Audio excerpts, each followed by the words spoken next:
All right, this is our last session for the day, and with us will be Daryl Brewster. Daryl Brewster, a CEO himself, has taken a step into a new career. He is now the head of CECP, which is the Committee to Encourage Corporate Philanthropy, and he is an advisor to many of us and a place where we can go and get great data, insights, and advice as we start to facilitate great change within our organization. So, Daryl, I'd like to have you join me up on the stage, and I will let you do the introduction of your fellow panelists. Glad to be here and just give you a little bit here on CECP.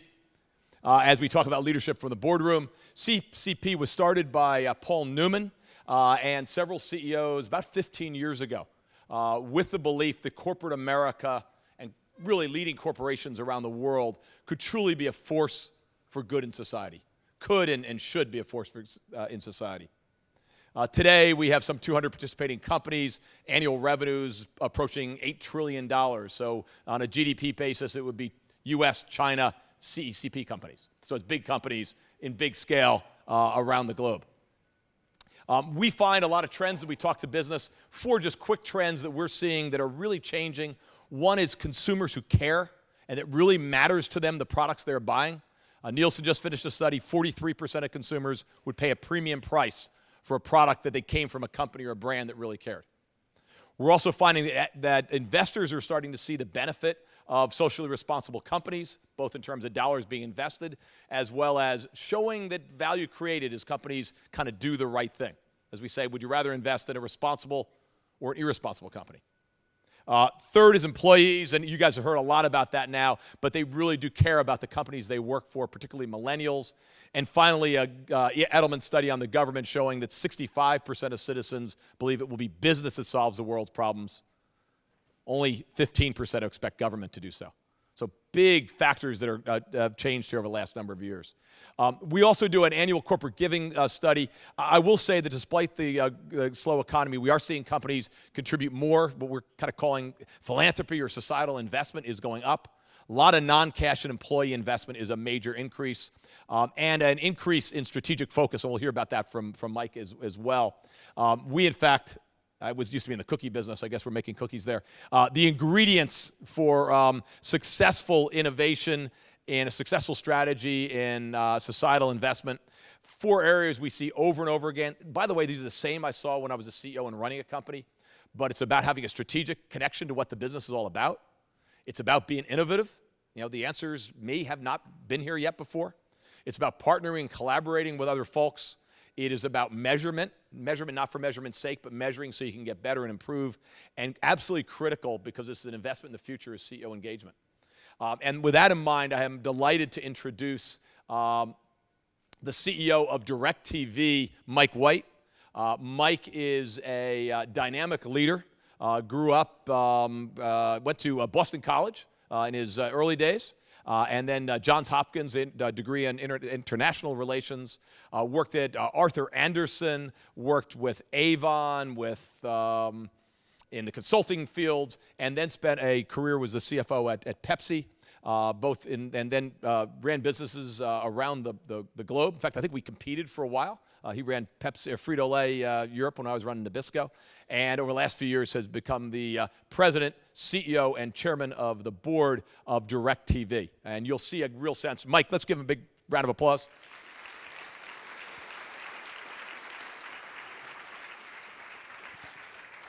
And welcome. Thanks, Daryl. I think you'll get a sense of just the importance here of CEO leadership here as we move forward. Welcome. Thanks. Great to be here. Good to have you. As you look at the world, you guys have just completed your social responsibility report. It laid out a lot of the programs and plans that you all have been working on.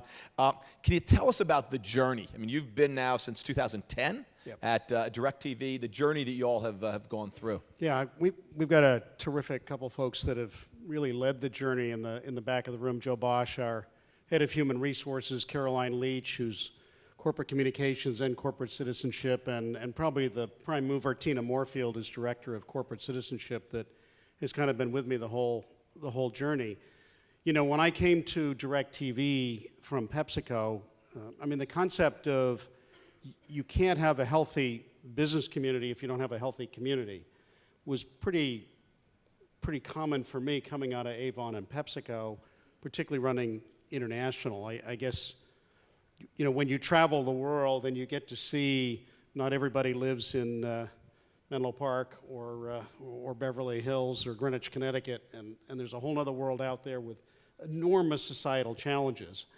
And you realize that as a company, particularly as a multinational, for all the reasons you had up there, by the way, whether it's millennials want to work for companies like that, it's vital to your employer brand, consumers care, governments care. But I think the other thing we learned at DIRECTV is it's also a terrific way to develop leadership. You know, because when you're working in the nonprofit world, you can't just go tell everybody what to do. So your influence skills, your teamwork skills, your collaboration, you know, even I think sometimes just a sense of humility about how big the problems are. So when I got to DIRECTV, we're not a huge company. We're not Exxon or the Coca-Cola company or PepsiCo. We had some activities that had kind of gone on their own, blossomed, but probably wasn't that focused, to be honest with you. We had a matching gift program. We did a little bit of stuff with buying tables and sponsoring different events, but it was kind of a bit all over the map. And I guess the realization that we came to is, you know, for a company our size, we really needed to focus first and foremost. And second, that it was going to be more sustainable if we focused on just a couple themes and if we could make them as linked to the business as we could. Right. So for instance, we decided to focus on science and technology and math education in the elementary schools, particularly the inner city schools in LA. So it was close to our headquarters, LA. You know, throughout DIRECTV, whether it's the engineers, the software, you know, the IT department, or frankly, whether it's even the technicians that are out in the field that are mostly high school educated, you need science and math. So it was a kind of a way to say, look to the organization, this is vital to our future any which way you look at it. And I think that kind of got folks excited. We were able to do a partnership with the LA Partnership for Schools. We had a terrific partner there, and kind of from there we kind of built on the program, and it's gotten a tremendous amount of momentum, I would say, of its own accord. I mean, I started with a couple ideas, but I can remember when they came to me and said, hey, we're going to do something at we have an annual convention for all of our dealers. It's called Revolution. And I think the team came to me and said, by the way, we're already planning, we're going to go build a playground with Kaboom in New Orleans. And, you know, one of the areas that had been flooded. And I thought, well, that's great. Whose idea was that? Well, it turned out it was one of the folks that were having, you know, we had 700 people coming together. We had 500 people for a day. All of our partners building this huge, it was the biggest playground build Kaboom had ever done. And we did it in a day. Wow. We leveraged our partners, you know, we leveraged Kaboom. I mean, and I think that's one of the other lessons out of this is that we're only better when we leverage partners. Sure. Whether it's a Kaboom on the playground build or Habitat for Humanity, or frankly, in our case, we're lucky because of the relationships we have in the media space.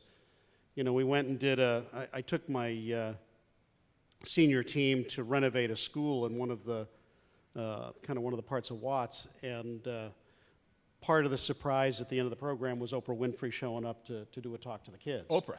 And, you know, those are things that we can kind of call on favors as DIRECTV that others might not be able to do. Sure. So a couple of really key themes there. I mean, you kind of talked about why CSR is important to your group, but you also talked about sort of the importance of kind of the how. One was the need to focus. Yep. That you can't, even though there are so many issues and problems that are out there, you kind of got to pick ones that are really relevant to what y'all do. The other is really leveraging the assets that you have. In your case, one of those assets is actually Oprah, right? And other skills and talents that an organization might have. Yeah. How critical are those? Well, just, you know, we're not, as I say, we're not a huge company, but when I got there, I think Tina, who was today the primary person on our whole corporate citizenship, was kind of half-time this and half-time corporate communications. So you don't need hundreds of people on it, but you do need dedicated resources. So I think Tina's got all of 3 people. Okay. But a big staff for many. But right. They're connected to it. They've got a network, so that when we, you know, when I said to Tina, look, I have no idea what would be the most leverageable thing we could do for the inner city schools in the science and math arena. She knew who to call and to go find out and to kind of get advice and counsel from, the Partnership for Schools. In that case, Marshall Tuck was running it. And they've been great partners over the years because, they're the ones who turned us on to ST Math, which has now been picked up by the Business Roundtable and a couple of others as it's kind of an online math program for elementary and middle schools. But you got to have that network, and then you got to have partnerships because, in and of ourselves, we can kind of go out and do some things, but to really leverage your impact, do that all. You need partners. Right. Yeah, some of these strikes, focus, connecting to your strategy, and that's similar to a lot of other challenges in business, right? That you have the same issues as a CEO on the societal engagement as you would of creating a new market or leveraging new products. Yeah, I think it teaches you stuff. When you go out on, you go out in the inner city schools, or you watch, kind of what it takes to build a playground in a day. I mean, teamwork and collaboration is, you learn a lot about leadership, I would argue. It was funny when we went to when we were kicking off the ST Math program in one of the inner city schools. I went to the school, Mayor Villaraigosa was there, and we were kind of walking around the classroom, and up on the wall they had, 10 rules for collaboration or something. And, it's kind of the old share your toys and play nice in the sandbox kind of stuff. But I took my iPhone, took a picture, and sent it around to my direct reports. I was hoping that we could everything you needed to learn, you learned in kindergarten, right? That's right. Yeah, but it is amazing. And I mean, the other thing is you meet these principals in these inner city schools, and you see a different model of leadership, but so much of what I believe about leadership you see in common, too. Right. Yeah. I mean, so I think it makes us better people. I know the organization gets jazzed about it. Right. I mean, we just had a group, I think it was yesterday, the day before, went and renovated a teacher's lounge. We overhauled our corporate headquarters in El Segundo, and we didn't want to just throw away all the furniture, so we decided to donate it.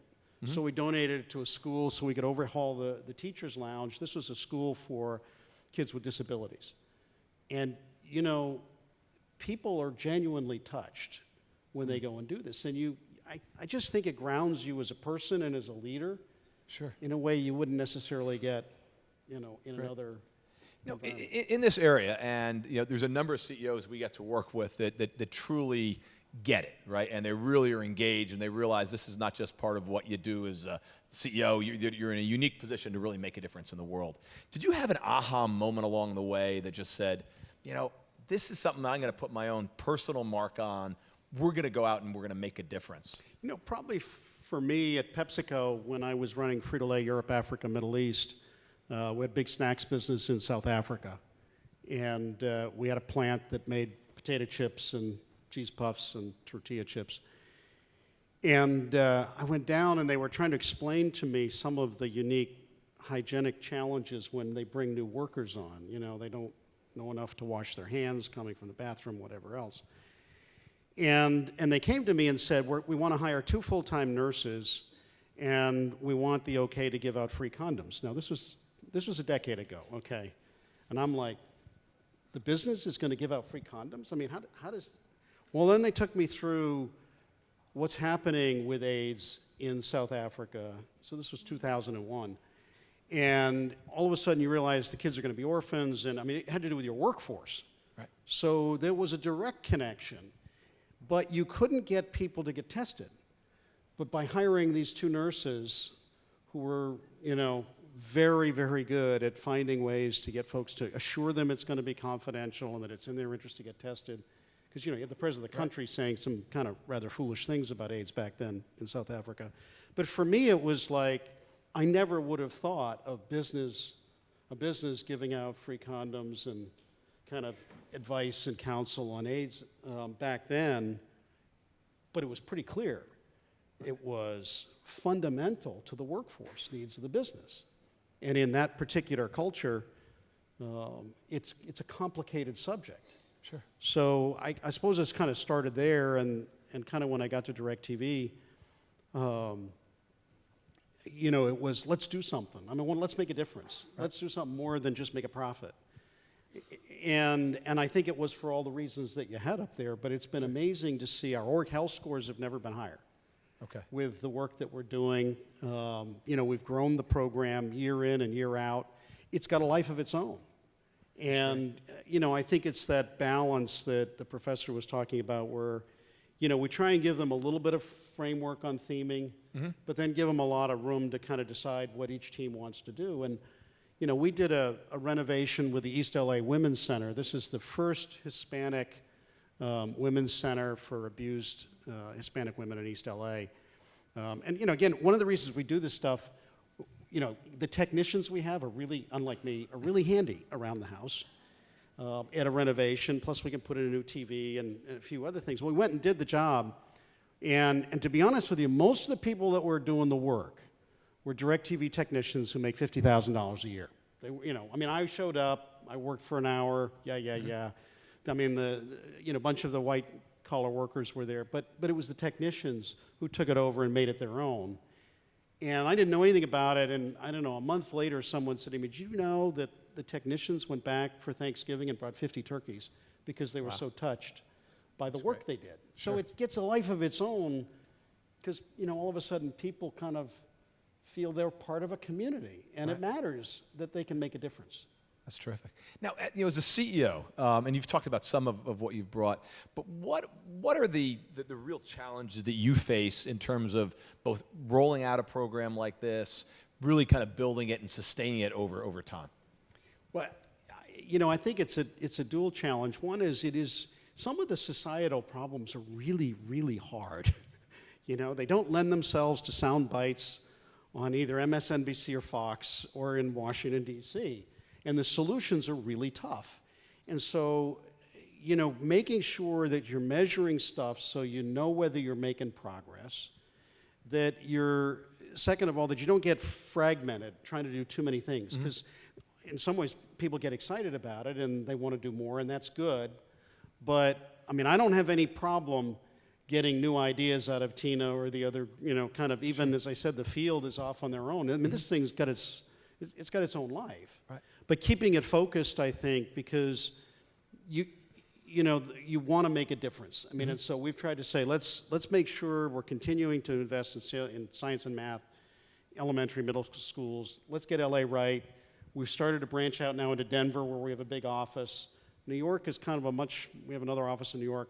We've had to do it a little differently there because the metropolitan area is so huge. But trying to figure out where you can magnify and make a difference is one, and not lose focus, I would say, as you go down the path, I think, is. But, the needs are so great.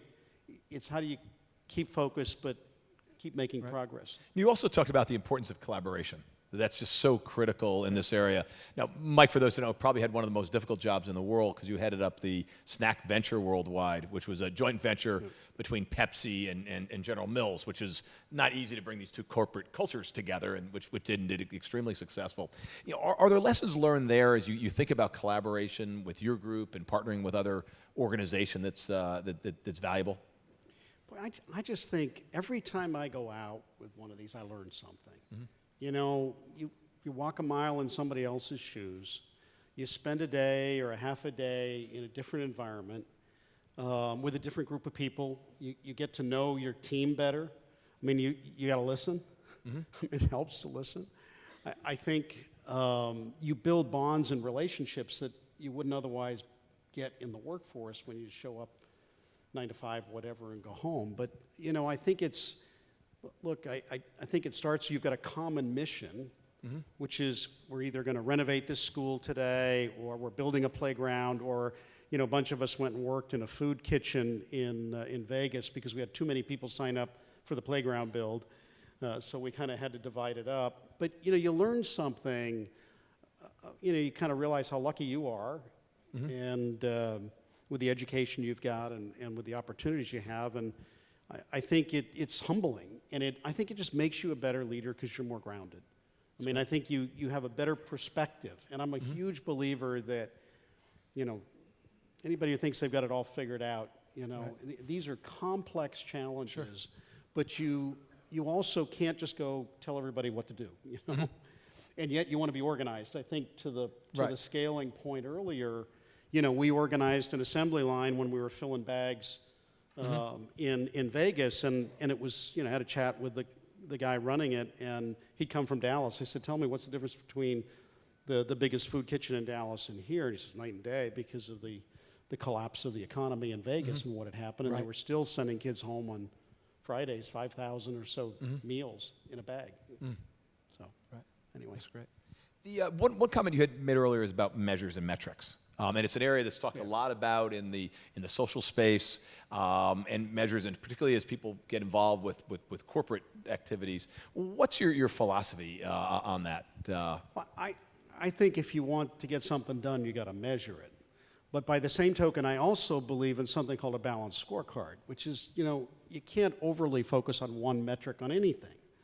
But I got to tell you, even going into, whether it's KIPP schools, charter school, or whether you go into the LA Partnership for Schools, which is part of the public school system, it's the bottom 20 schools in LA, they're measuring everything. I mean, with the online learning, they're able to measure kids' progress and then tailor the curriculum accordingly to each kid. So, look, I think you have to measure stuff if you want to get results. But you should never think that just the numbers alone tell the story. They don't.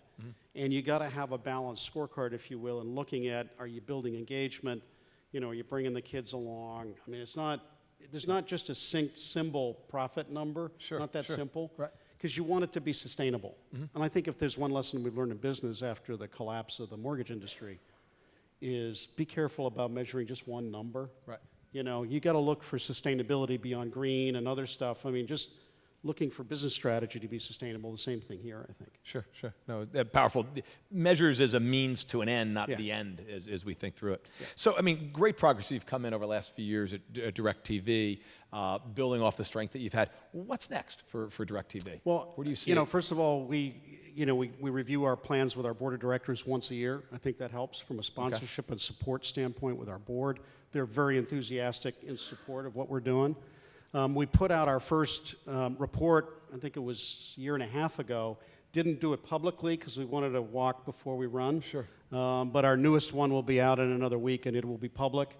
We've signed up for GRI. That's a learning process too, in terms of the global reporting metrics that you have to kind of live by. So that's a journey.